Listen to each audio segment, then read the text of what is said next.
Welcome to Talking Pictures Trivia as we venture into our sub-series, Talking TV Trivia. Whenever there's a TV show that catches our attention, this podcast picks a season and explores each episode through trivia. I'm today's host, Nick, and with me is... Tom. KJ. I'm Chris. Chris has graciously continued to volunteer joining us through this entire TV show season. We'll see if that maintains as we continue to go. We only had to say it was related to Star Wars, and he's still here. So it's a good chance he'll still be here. Week 3, and I'm still hanging tough. Yeah. For those joining us for the first time, we start off each episode with 4 trivia questions to determine who will earn today's trivia crown. Then we followed up with our themed discussion associated with the TV episode, in this case, involving season 1 of Disney's The Mandalorian. KJ, tell us about today's TV episode. Today we'll be discussing episode 3 of The Mandalorian, also known as Chapter 3, The Sin. This episode was directed by Deborah Chow and written by Jon Favreau. There will be spoilers for The Mandalorian up through episode 3, so feel free to pause until you are caught up. In Chapter 3 of The Mandalorian cashes in his bounty and spends his spoils on upgrading his armor and a Deus Ex Machina machine. Breaking all the rules of being a bounty hunter, the Mandalorian goes to where they are holding the child, kills a bunch of people, and leaves the planet with his meme. Let's jump into the rapid fire questions. Each question will be worth the same amount of points as the number of the question. So we're going 1, 2, 3, 4. It's time for question 1. What is the name of the circular storage device containing the Beskar Steel reward?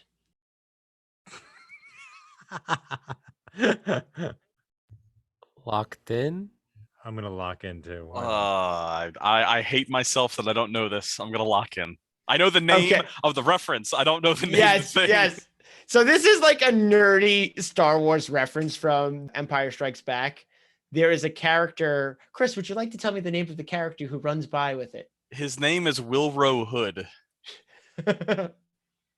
It's just some random guy who runs by with that container. And finally, in this episode, we find out what it is, and it's a storage device. So he's in Empire Strikes Back, and Lando puts over the loudspeaker, "We're evacuating the Cloud City," and you see this random guy, orange prison jumpsuit, running by, and he's holding an ice cream maker.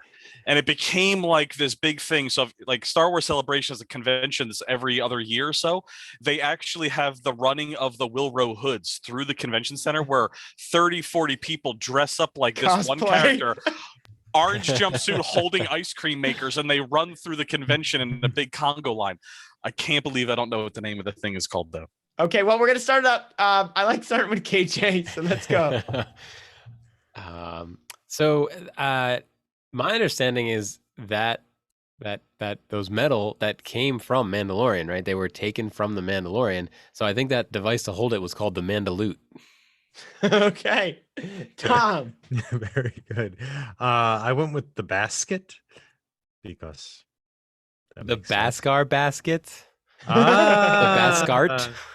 I will allow you to update to that answer if you would like to. I will grab onto that one. I'll rope that over. And Chris. I'm like the best bit ice cream maker. I'm so distraught right now. No one will receive the points for this question. It is none other than a Camtono. It is a Camtono. And yes, it was the ice cream maker that what was his name again? Wilro Hood Ran by with. Yep. How do we know his name? It's just it's just a thing. They actually made an action figure for him. Yep. Yeah. For a guy who ran by and it was a meme before memes. You know what I mean? Like that's what it is. It's time for question 2. Why does the Mandalorian hate droids? Locked in. Locked in? I'm going to lock in too. KJ. So this one I think we see in a flashback, right? It's the droids that come and create quite a traumatic experience for him. So I think he doesn't like the droids because that's who attacked him and his family and his town. Tom? I was going to say something similar. I think they kill his parents, right? I think droids kill his parents. And Chris? Yeah, I agree. It's the same reason why the Mos Eisley Bar Cantina doesn't allow droids in, because the Clone Wars and the droid separatists are fresh in their minds, and we are led to believe that the droids killed the Mandalorian's parents, and that's why he became an orphan. Points across the board. It was because his homeworld was attacked by the droid army during the Clone Wars, and they killed his parents. He was an orphan.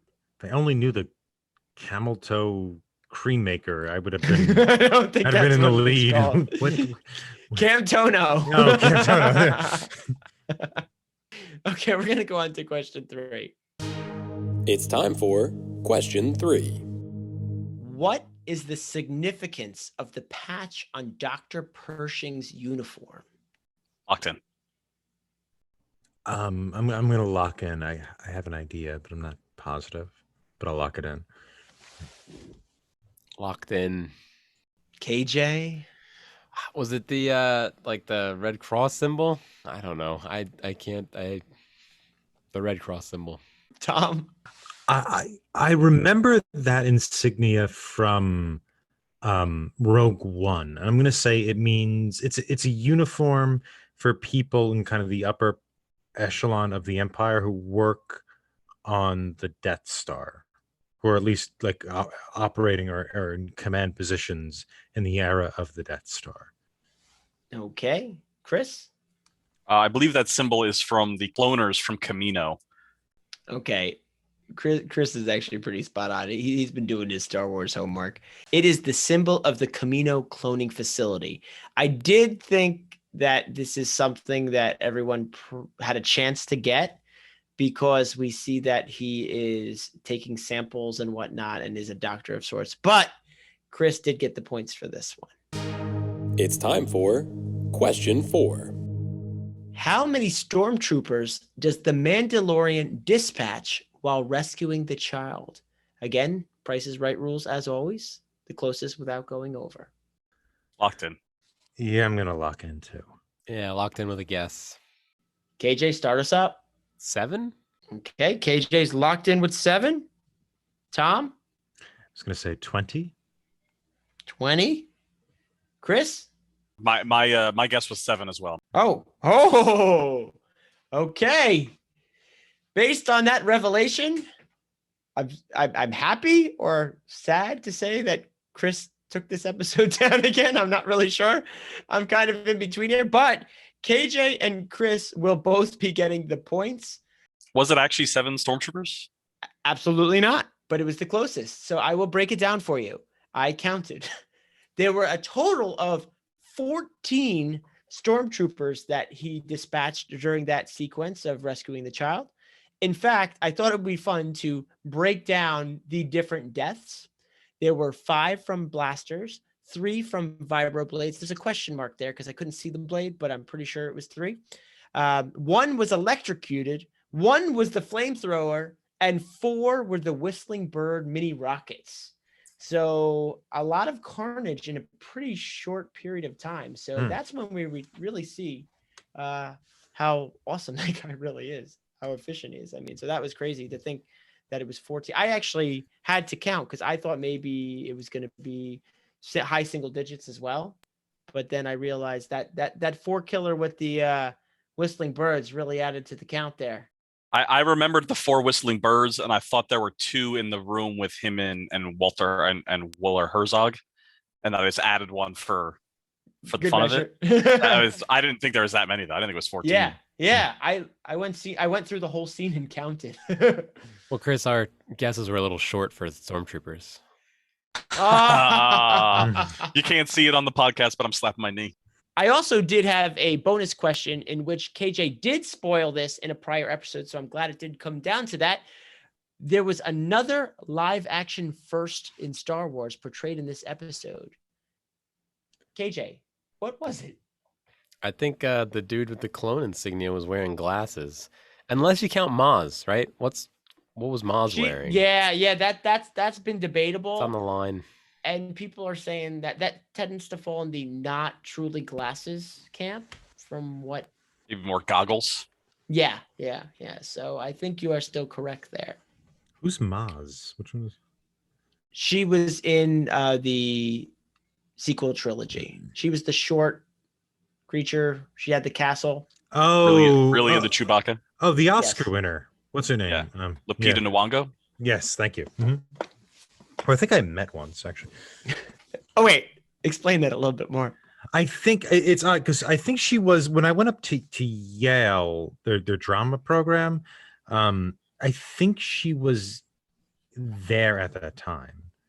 So I went up there. I want to say 2008 or 2009. I think she was in Yale at that time, and I met somebody who was in the Yale graduate program who was a very tall, statuesque Black woman who had immigrated here who had immigrated to America. And I think there's very few people who meet that description. She graduated with an MFA degree from Yale School of Drama in 2012. Okay. Ding, ding, ding, ding. Yeah. So it's official. Tom has met Maz Kanata. And Darth Vader. And Darth Vader. Have I? Oh, that's right. That's a callback. Oh, yeah. I met Darth. Yeah, that's right. I didn't really meet him. I stumbled upon him backstage somewhere. But yeah, I saw him and he saw me. So I have been seen by Darth Vader. It's very memorable for him, I'm sure. I'm sure. Lucky you survived that. Yeah, oh no, I know. I'm sure he's sharing this on his various podcasts. And once I met Tom Lehman. Congratulations once again to Chris. I think Tom and KJ are going to get you next week, though. I feel good about this one, but keep it going if you can. I want to dive into this week's topic right after we get back from our quick commercial break, but that would be about codes and creeds. Should be a fun one to chat about. We here at LSDR understand that there have been some malicious rumors implicating our beloved duck overlords in some recent rebellious activities. Proud ducks have been maneuvering AT-ATs over the dangerous rebel stronghold of Hoth for months now, proudly serving the needs of our beloved galaxy. They certainly have not joined the rebels to help bring down the vehicles they so expertly operate over that deadly planet. Nor have they been recruited by LSDR's ex-Jedi to join the savage and unprincipled fight against the stability of our glorious Emperor, the stability he has maintained after decades of Republican decadence. The Duck Star's servants are your servants, defenders of order, maintainers of civilization, warriors of peace. Support your local and galactic ducks today by using the Duck Star and LSDR's staffing services. The Duck Star and LSDR bring some order to your galactic staffing needs. And we're back. Any thoughts on the portrayal of codes and creeds within this episode? First off, I like that you called it Creeds. Now that since Carl Weathers is in this, and he was Apollo Creed in Rocky. I definitely thought about that. No, not at all. Oh yeah, he was a great boxer. So I have an unrelated story. We have a which program did you meet him in, Tom? Yeah, no, this is my brother has a friend who I won't name, and they're talking about who's the greatest two-sport athlete, and he goes, Carl Weathers. You know, he was a running back for the Oakland Raiders, and he was a boxer. Yeah, the interesting thing, and I kind of, was touching on this before, is that the Mandalore is coming from a very traditional society, and he's coming from a tribe too, which is interesting because the tribe survives by excluding other people, and also by instituting very strict codes and creeds that you have to follow. It's sort of like a tax that you have to pay to the tribe to demonstrate your loyalty. It's like why Hare Krishnas wear bright clothes and shave their head, right? It's a demonstration of loyalty, apart from other things, apart from the symbolic value, like the helmet never coming off, right? It has some symbolic value, but it also tells the tribe, I am one of you, and I will make the sacrifices for you, so you for me. And what's interesting about that is this tribe is under assault. Now that disorder has come, it seems to be being pushed out for this new kind of order that is the Republic, right? They're now underground. They're now being purged. They mentioned this a few times. We don't know what it is yet, what the purge is. But what we're seeing is the tribe that the Mandalore is a part of is being threatened, but also he is threatening his own association with them because he has this kind of higher calling to the child. And so there's this kind of this interesting pressure being put on tribal association in this episode. Just one quick clarification. They originally went into hiding because of the Empire, not Okay. because of the rebellion, Mhm. because there was a large conflict, which we're alluded to in this show by calling it the Great Purge. Mhm. So it was really survival from that regime. And I guess it curtailed into the present environment because these remaining Moffs and other kind of key players within the Empire are still trying to grasp some power in these regions. Mhm. So just a little more color on that. Okay. So they've been threatened for a while. So I when I saw that this was your topic for this episode, I thought of it on two levels. I thought of it on basically him betraying the guild, and the idea of how the guild works. When you collect the bounty, you don't ask questions about it. As soon as you deliver the bounty, you forget about it. And he throws that all out the window in this episode, which I think is step one against it. And then I think I was also on the line where Tom was, like, the idea of his tribal element, his Mandalorian roots, versus what I guess he believes to eventually be like a moral standing or a moral compass. So, like, he's only ever known the Mandalorians, at least we presume, since he was orphaned, and now he's following their rituals and all of their teachings by the letter. And now that he's being exposed to something else in the environment, and maybe back to episode 2, like, seeing the Force firsthand was one of the impetus for his change of heart, of like, well, maybe this Mandalorian way is not the only thing. And I think, once again, we're going to see more character growth in this, where you go from a guy who's very fundamentally a Mandalore, even though I don't think he himself is a Mandalorian, but he's following this code. And it's kind of like how the real world is maybe breaking that down a little bit for him. And he's finding the good in it. He's finding the bad in it. And he's finding a middle ground for himself. Do we think the Force guided him to go back? Do we think this was the Force as a grander plan? I don't think so. I think it has a lot more to do with the fact that he was a foundling, and you're seeing baby Yoda, the child, in the same position he was. Right. I think that's the thing, which is interesting because, as you're saying, Chris, I didn't realize this, but he's not a Mandalorian, which I'm guessing is a race or a nation. So yeah, Mandalore is an actual planet. Mhm. That where Mandalorians come from, and the people that wear that armor are considered Mandalorians. But the planet that gets blown up, although the name has escaped me at the time, the planet that we see in the flashbacks is not Mandalore, and the droids are attacking that planet, and he inherits the ideology of the Mandalores. I don't think he himself is a Mandalorian. So he's already an outsider, right? Even in origin. So that's interesting. So he's an outsider, and my reading then of it is he's an outsider who kind of, in seeing the threat to the child, kind of recognizes his own origin story, recognizes how he's different from the tribe that he's adopted, right? That's adopted him, and that he's adopted as well.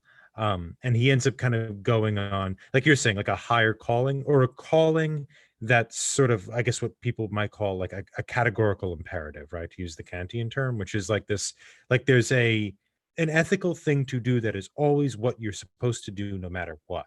That's very different from like a tribal thing, where it's kind of like what the tribe says goes. And there's something the Mandalores always say. They say this thing.